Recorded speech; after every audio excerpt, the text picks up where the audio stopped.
Welcome to a podcast capturing the antics of two geeks who talk about video game culture and influence, both old and new, all through chaotic banter and tangential tangents that make no sense. My name is Mask. MCU before the MCU was the MCU. This is my pal Red. We have left a link in the park for you to find. And together we make the Reddmasq Podcast. This is episode 6. How was your day? I mean, I woke up at like 4. My younger brother had to get up and go to work. So he woke me up like, "Hey, I need you to move your car." And it's like, "You remember how you told me to park in the parking lot because of your girlfriend?" He's like, "Oh yeah," and he just left. Bolted. Smart move. Could he just not look out the window? What? We don't have windows that easily look at our driveway. Gotcha. Okay. We do not have that privilege. But like, we can see our driveway kind of from our windows, but it's like you got to strain yourself, and sometimes they're parked close enough that you can't see them. So it's like, fuck. Maximum annoying factor then. Yes. This is what a camera might help out with if you ever get like a chance to try one of those out and like hang it out your non-existent window or somewhere, and then just like see the street. I also ever since I learned how the cops use that shit, it's getting real dicey. Like on the street sides, like in my town, they have like cameras mounted on like street poles with like blue blinking lights.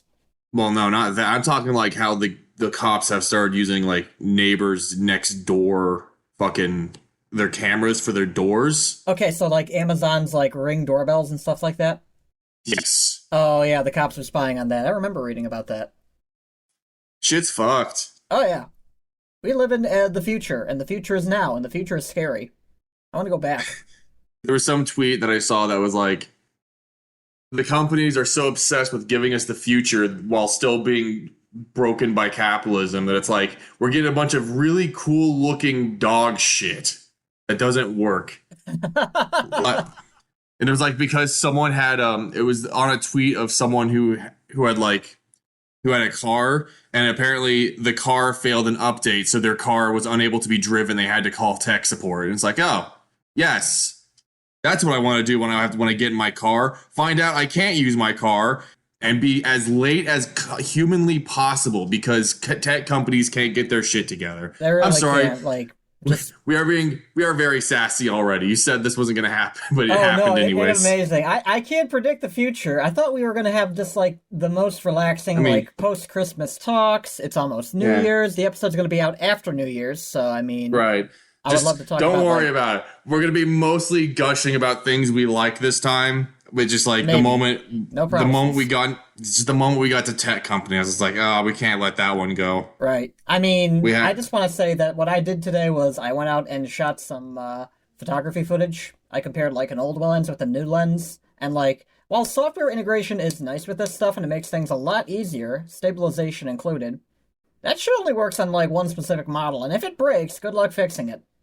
Like, that is the ultimate draw of tech with your car and tech support example. It's just like, shit will break. Who's going to be there to fix it? And it's going to get in the way. And that will be our future, which is now. So it sounds like you bought a McDonald's ice cream machine for a camera. No, it's always broken. And apparently I also follow some like right to repair stuff in my tech, like, perusings. Apparently, there's going to be, like, big lawsuits and litigations about those McDonald's ice cream machines this year. Yeah. Because they are easily repairable, but, like, Taylor, the repair company, holds, like, a monopoly on them, and upcharges like crazy. Exactly. That's what I was getting at. I was like, the whole reason why the McDonald's ice cream machines are broken, and the only way to repair them is to go to the one company. And for a while now, that's been like news that like, oh, we're gonna crack down on that. That seems really fucked up. Monopoly is not just a game you play; it's a game that happens for real. And that game was originally made to describe the horrors of said capitalism. Yep. Irony. The line from that one character in Disco Elysium about how capitalism will enfold all criticism into supporting itself. I see it posted all the time because it's very on the nose about what it is. It's very on topic. It's very good. Capital has the ability to subsume all critiques into itself. Even those who would critique Capital wind up reinforcing it instead. Because it just does. Self-sustaining machine of sorts. Like shout-outs to RoboCop. Okay, let's get off of this. Yeah, let's talk about the holiday season and how it's a great time to just unwind, relax, and enjoy the little things in life, like all the software you might see that has little holiday Easter eggs, like one of my photo editing tools, Darktables. They put a little hat on it, and it was cute. They put a hat on it. Now it's ready for Team Fortress 2. Also, rest in peace, hat economy. Yeah. That was our last episode. You should check that out. Another thing that the holidays is good for is catching up on some reading that you might have missed. Nintendo of Japan actually put out a magazine for their holiday season. It's fully available and translated into English, and it has a lot of interesting stuff in it. I mean, it's mainly aimed at kids, think like Nintendo Power, but like at the same time, there's a lot of cool stuff that you're not going to see in this day and age anywhere else. I mean, it's an e-magazine. You can't actually, like, order it from somewhere and then just, like, receive it at the door. It'd be in Japanese, but, like, the translated version is really good. It's wholesome. It's got, like, all the stuff that they were, like, announcing. There's, like, previews for next year's games in it. There's, like, little segments that are just, like, cute, charming. There's a little segment on calligraphy. There was a segment on dragons, right? Yeah. That you showed me? Yeah, and it has like the video game dragons. It has the Rune Factory 4 dragon, which is a very specific cut for me. It's like, I can't believe you chose that game, but it's a very good game, so I accept this. One of the other things I wanted to point out, though, is besides merchandising, which I want that Mario flagpole pen. It looks so cool. Also, Wollywogs. Little Wollywog, like, plastic collectible things that are only in Japan, a thing in Nintendo. The worst enemy in Pikmin. Yes, no, the best enemy, because it kills all of them. Flatten That's why it's the worst. It's the worst enemy, because it's so good at its job. It's very good at what it does. Murder Machine. What I wanted to point out here was the Wario Move It segment there. Specifically, in the little bottom panels, some of the minigame previews, there's a Yoshi's Island minigame with, like, multiple players. Oh, yeah. And the same style of it, and it's great. Yeah, I remember. I've watched people do that one. I've watched them fail miserably. Oh, I haven't seen that yet, so that's the first I saw of it. It's really cool. The later level... So the first level is you just run from a... It's the... You know the level of Yoshi's Island when you run from the chain chomp? Yes. And you're on destructible land and it's eating it? That's the one they're showing here, yeah. That's the mini game. You have to run. Higher levels will force you to stop on a moving platform, and if you run too far, you just fall off and die. Mm-hmm. So it's and then like that's level 2. So you just get to the moving platform and then just stop and you win. Level 3 is you have to. It's only part you run, get to the moving platform, stop, wait for it to get to the other end, and keep running. Ha! We'll stop and go. It's a very touch and what was that? Touch and go. Yoshi Touch and Go. I was hoping you pick up on that. Yeah, that was a thing. I had that game. I did. I don't know what. It was a launch title. That's why I had it. It was an arcadey game. It was fine. They tried a lot of neat stuff during the DS era, like pack picks and pack and roll, just to kind of see what people would like dig with the old touching is good. I still have nightmares about having to draw Pac-Man in a short period of time and being unable to. Or it's like I can't. What do you mean that didn't count, fucker? Or if you're me, if you did speedrunning and knew some people in the Pac-Man community, you remember rolling sushi with Pac-Man in Pack and Roll, because if you use 2DS styluses, that's just optimal, like, speed strats right there. Amazing. I think my time is still up on the leaderboard, but it's probably long fallen, so if anyone is curious about Pack and Roll, you can actually play that in the Namco Museum Collection, although it's the Wii version, which is different than the DS version because of reasons. Because it has no touchscreen. Well, yeah, that's the most obvious reason. It's like, I wonder why it's different. It's like you're playing it with a completely different control scheme. Indeed. In terms of reading content, we'll link this in the show notes. Do check it out. It's pretty fun to read. I mean, this magazine's really aimed a lot more for kids than the last one, but, like, it's just something that... If you ever get a Lego set and just, like, scan the QR code on the back for, like, alternate, like, builds for the thing you get, you actually get signed up and subscribed to this automatically. I guess if you build Legos, they put some nice licensing deals in there for Sonic and Mario games at this point. Man, when I was a kid, I used to play with these a lot, but like, if I had these, I would have been so happy. Although I don't know why they gave Knuckles a mech. That was kind of interesting. He got tricked by Eggman again, and this time he got a mech for his troubles. Right. I do not understand it. He's like trying to defend his Master Emerald from Rouge. I guess that makes sense. It was neat. Hell yeah. What's our next thingy? I'm still on the reading topic. Motherfucker. You got bamboozled. We're talking about the cookbooks a little bit. All right, keep going. A lot of video game cookbooks are just like also licensed material, but like in terms of what's in there, you get really hokey stuff, but there's some stuff that's like really decent. One of my friends is really keen on like the Ghostbusters franchise, and like there's recipes for like a breadcrumb mac and cheese they just called Egon's mac and cheese, and it was really neat. When it comes to that, there's going to be cookbooks licensed for a lot of video games. Shoutouts to Blaze's Tea. Yeah, there's a Sonic one, and it's just like half the menu is literally Sonic the fast food restaurant. Yeah, it's just, yeah. They did not even try. It's just unfortunate because like he likes chili dogs, and you can get that from Sonic, the drive-in, so it's like, it's kind of hard. Right. But also, it's just like, a lot of licensed food is just regular food, but we've put our brand on it. It's most of what it is. But it's like, they try and keep things at least somewhat on topic. So it's like, Blaze gets a little bit she has her cup of tea, and you find out that she doesn't like hot drinks, and it's like, girl, you control fire? What do you mean you don't like things hot? The lower bonus of a kick in the pants. What do you mean Ryu is scared of spiders? What do you mean this all happened because Ken pulled a prank on him forever ago, and they used this to describe why he's afraid of Spider-Man? What? What is one of my favorite Easter eggs like that? Like, just learning, like, why? Why does this character have this affinity for something? I'm sure I'll think of something later on. Nothing's coming to me right now, but, like, just the weirdest places to drop lore. Cookbooks. Please stand by when we look up our notes and try and jog our ADHD memories. Yeah, my brain is a little all over here, and then, like, after we're done with this, I just want to play a fighting game. I just want to play Tekken, I think. We'll play some good-ass Tekken. Play some good-ass Tekken. I still need to go through Street Fighter 6's story mode. I need to be more of an S. I need to be more of a weird-ass SNK boss with no intelligence. I don't know how to play I don't know how to play fighting games. What do you mean? Just max out one stat and just hit heavy punch over and over. Yeah. Just Hulk strats. I'm going to press 2M.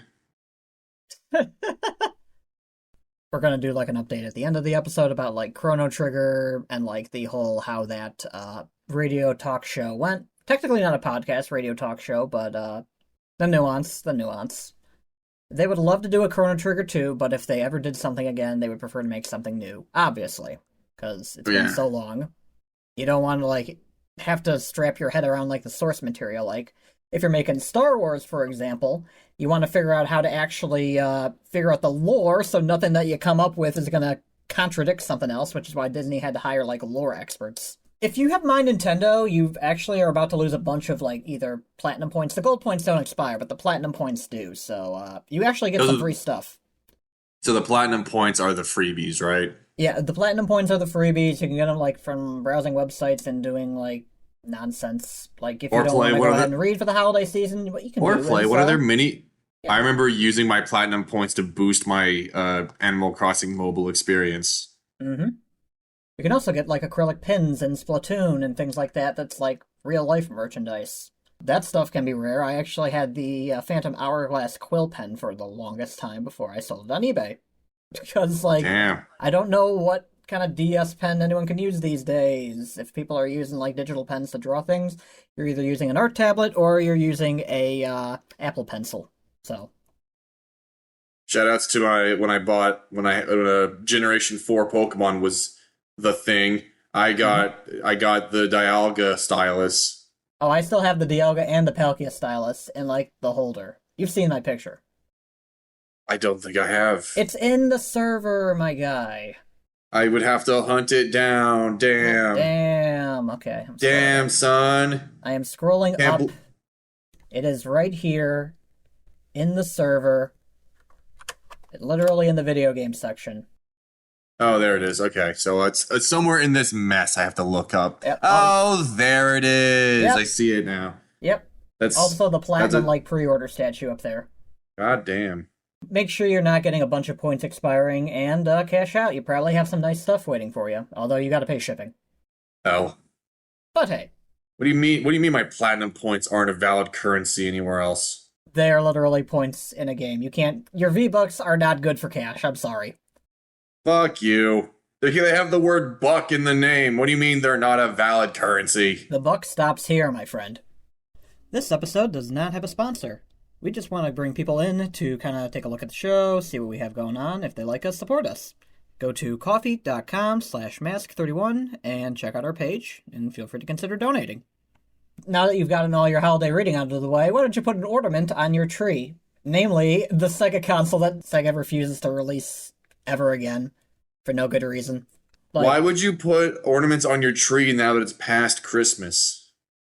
Look, we're recording like a post-holiday season because we were too busy to do like a holiday season recording. So just bear with me here. So it still applies that you're not going to be putting an ornament on your tree right now. It's post-Christmas. Also, you can't play Christmas nights or New Year's nights after this. Sorry, folks. You have to re-download you have to re-pirate it every single time, or just like set your Saturn console clock back to December 25th yourself. Go back in time. No one's gonna stop you. But yeah, in lieu of releasing a Dreamcast Mini, they released a Dreamcast Mini that doesn't work, but is only available for your Christmas tree. And it plays Sonic music when you press it. It does, yes. It should have made a disc reading sound. The very familiar grinding of a CD player booting itself up and getting started. Yes, that classy sound. As someone who repairs computers pretty regularly, yeah, I'm very familiar with that one. Be very afraid of disc rot, but like, when you have a good CD player, you will know because it won't like freeze or just like crash on you half the time. I remember that my original GameCube, the way it died was the CD reader died. Was it like one of the originals, the purple ones? Was it the black one? Yeah, it was the one we bought when it was new, and I bought Melee for it. Ouch. I bought mini games for it, really, but like Melee was like our first one. I mean, yeah, Smash, can't go wrong. Nah, but like, so many people would just like kill for like a Dreamcast Mini or something to actually play. People have remade the VMU in like a modern form factor with rechargeable batteries in the form of the VM2 by Dreamware Enterprises here. You can get a proper memory card with a built-in screen that was like playable, kind of like the PlayStation one from like the Tamagotchi era, when that was a thing. And it's cool. Chow were originally basically Tamagotchi, which is why they don't want to do it anymore, because it's not a Tamagotchi anymore. What's the point? The point, you get to raise a little gremlin and make it do things. You get to raise its stats and make it do races and shit. I do love seeing like all of the hacked Chow videos where people just like max out their stats to the point of just like being too overpowered and just crashing their games. Oh yeah, when I linked that who was the person who did the 100%? No, it was Alpharad who did 100% SI2. And he realized that like the Chow raising is not what he likes and how grindy it is. And he's like, this is taking too long. I'm just going to hack in a Chow. And he gave it well beyond max stats to the point that the game he soft locked and eventually crashed the game with it. And he lost all of his Chow progress because he crashed and didn't save. Auto-saving, you probably need it in most of your games, but they didn't have back then, so... Like, it only saves when you leave the Chow Garden, and guess who didn't leave the Chow Garden because he was too busy hacking at the races?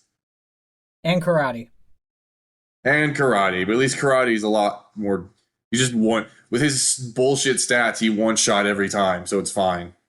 This whole thing with, like, just people demanding and just, like, pounding on the door for Dreamcasts. We are in that boat, mind you, but, like, not in the same way. Just please give us, like, the stuff that you announced at the Game Awards. And just give us, like, concrete release dates, names behind the developers, stuff that's, like, more than theory. Like, we would love to hear more about this.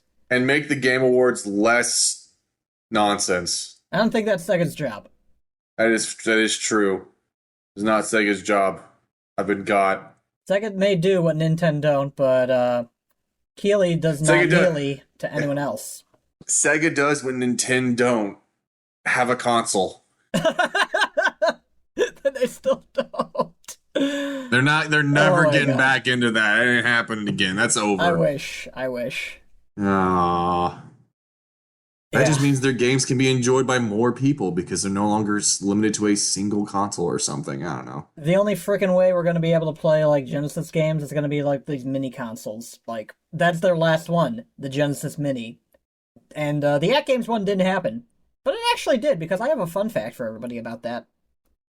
What's the fun fact? The sound in it is terrible. But that's not too fun. To fix that, you actually need to put the pitch up 4 semitones. Like, I thought you do that, you actually fix the music. That fucking thing you linked me was the Genesis Mini? I thought that was just a broken Genesis. No, that's the At Games Genesis. That was the one before the Genesis Mini. Oh, no. That was just another monster. Oof. Yeah, it was a monster because it sounded like one. It sounded like one. It did not have good audio, and I guess I'll do like a side-by-side comparison here, just like for the Zelda thing in episode 1. So we'll do that.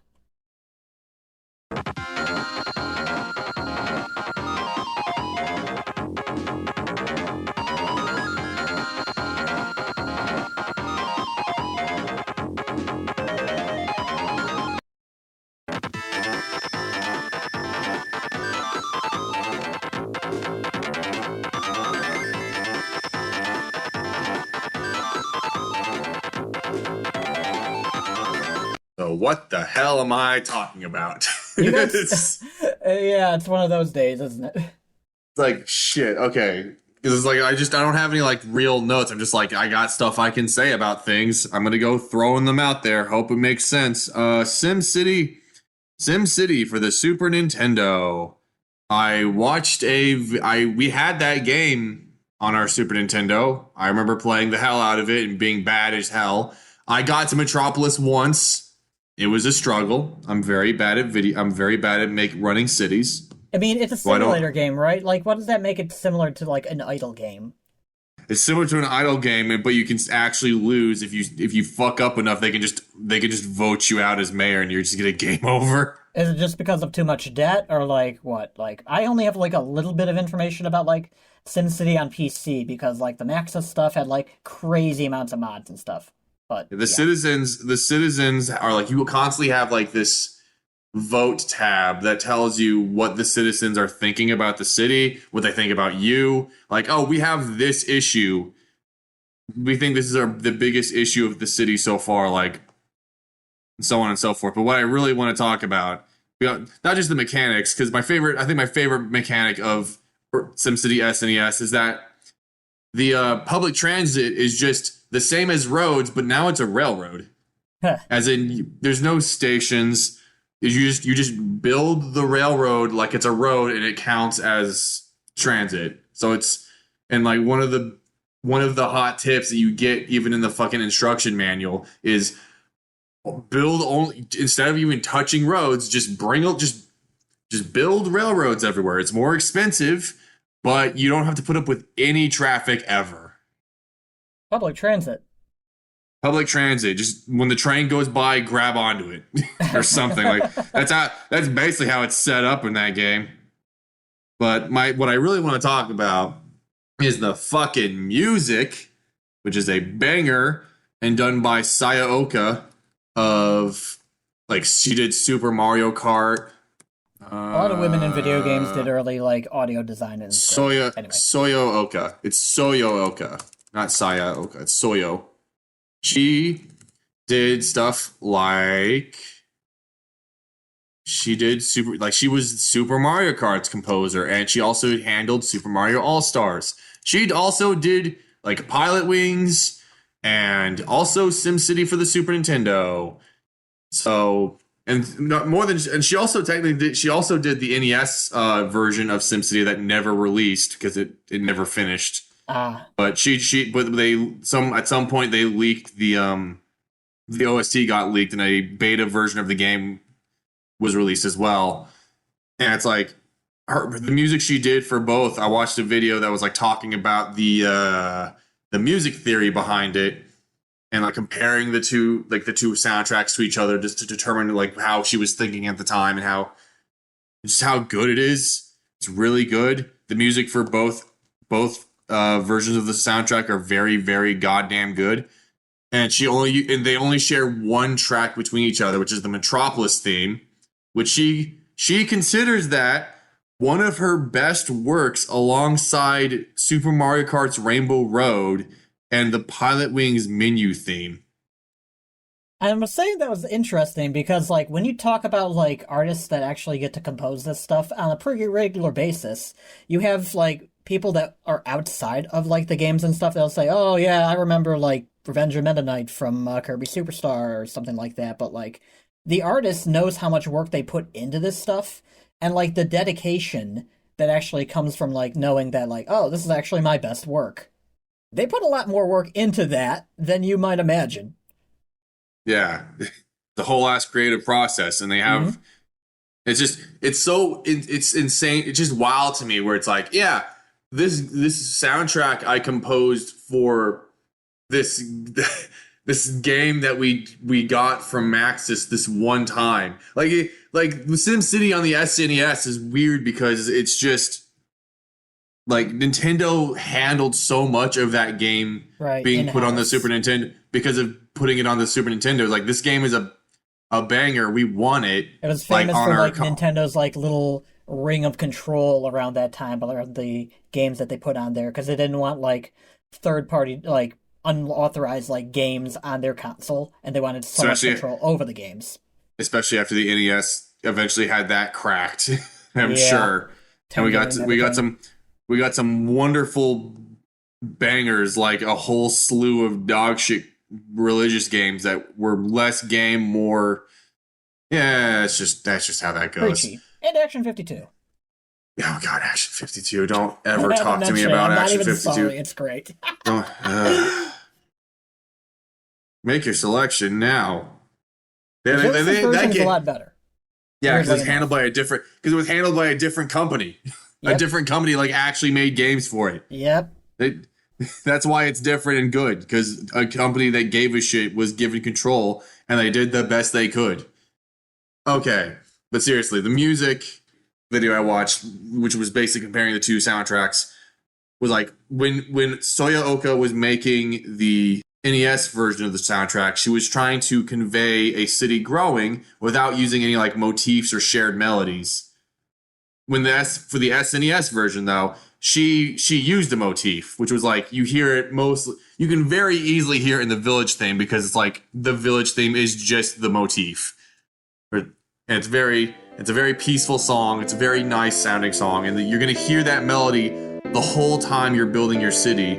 Oh, like just slowly expanded upon as the city grows and becomes more, more developed. If you slowly it advances from village to town to city to capital to metropolis, and then if you're a god gamer, you can get all the way to megalopolis, and then the quote unquote actual ending for a custom city is to actually make it to 100K past megalopolis, where the game will actually congratulate you for going above and beyond. Right. Which is, there's a tool assisted speed run of that, where it's like it shows you, and the funny thing is about that tool assisted speed run is it's like last input 6 minutes, and then the video is like an hour long.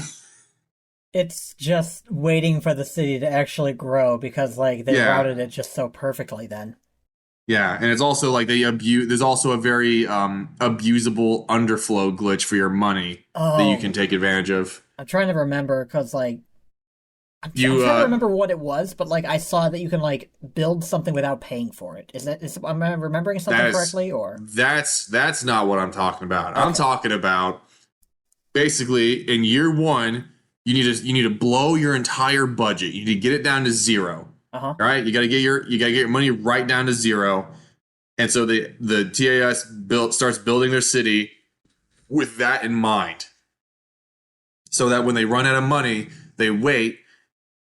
And when the tax screen rolls around at the end of the year, you set it up in a very specific way and maybe go back into it before the year rolls over, so that the game will underflow your money to maximum. Oh, dang. And That's then the even better. TAS, yeah, it overflows. Yeah, and the maximum money is like one less than $1 million or something like that.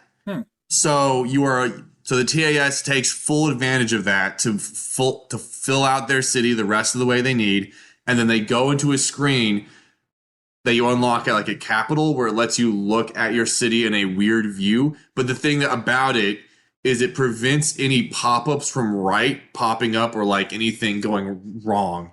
Like it just lets your city develop and you get to watch it. You don't have to worry about any like, oh, right is telling you that your pollution's dicks, dumbass, fix it. Oh no, Bowser came and ruined the run, you fucking loser. The monsters, I was gonna say like those are two notable characters I do remember from the games, like Dr. Wright and some of the monsters being Nintendo themed.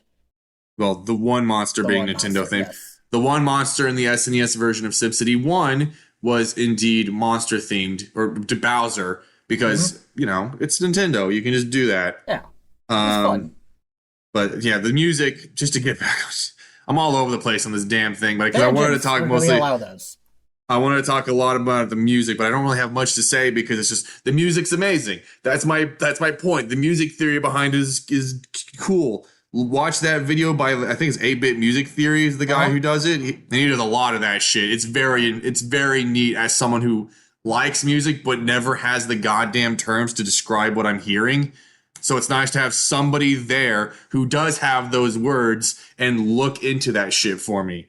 The thing I like in the show notes, I love SimCity is a classic, especially on the Super Nintendo. The music is top tier, done by a famous music composer for Nintendo of all but even if she was only there for the Super Nintendo era, she's of her era. I think she might actually be part of like the women in like game music exhibit at our museum.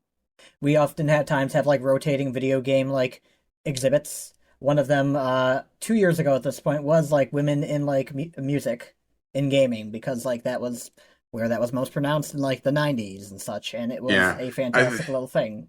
When I was watching my older brother stream and we were talking about her music and how great it was and how SimCity for the SNES was amazing, we were like, I wonder why she was only there during that one era and then she went straight to freelancer and never went back. And it's like, it's probably because she was a woman in the industry in the 80s and 90s. It's like, yeah, probably that's it's why. Interesting how like diversity, equity, and inclusion kind of took a tank around that time.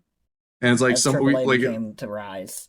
But the thing that was funny, like I managed to make a joke out of it where it was like we were thinking like, oh, she was working there and realizing, oh, I'm never going to be the next. They're never going to let me be the next Koji Kondo. Right. And it's like, but it's funny because she did Super Mario All-Stars music. So she got to take Koji Kondo's work and make it her own. So fuck you. Good on her. Fuck you. SimCity for the Super Nintendo. I'd recommend you try it. If you want to have fun, if you want to like go overboard, you can try that glitch. You have to look up how to actually do it, but I've done it once. It's not hard. It just requires you to wait a whole ass in-game year, which can take a while. Like that game is very slow paced. Even in the fastest speed, it can take you very long to get through a year. Plus, then you get a sandbox to just like build whatever the hell you want at like no expense. And the game for some reason, the game has 1,000 maps you can generate. I don't know why. Try not to generate every time you need to generate a map on the Super Nintendo, it takes a while. Please figure out what map you want to use before you actually start generating them. Otherwise, you're going to be there a while. The quirk of not using like x86 architecture or like 3D6, 4D6 architecture because it was designed for PC originally. I was a lazy boy and always just played on map 000, which I got very familiar with. I always put my nuclear power plant in the lower left corner and built out from there. There's one other thing we could talk about with the SimCity stuff that everyone knows, and that's Dr. Wright, how he became like a Nintendo mascot of sorts in games like Oracle of Seasons and Ages, and Sakurai put him in Brawl too. Yes, he is ever present now. Like he was originally just like they put him like he's just a little character in Link's Awakening that I think you have to take a letter to him and then he writes something else because he's Dr. Wright. He's writing letters now. It's so funny. I fucking love that he's always in Smash Brothers as an assist trophy. Yeah. and I fucking bring back Jill Dozer for the assist trophies. Damn it!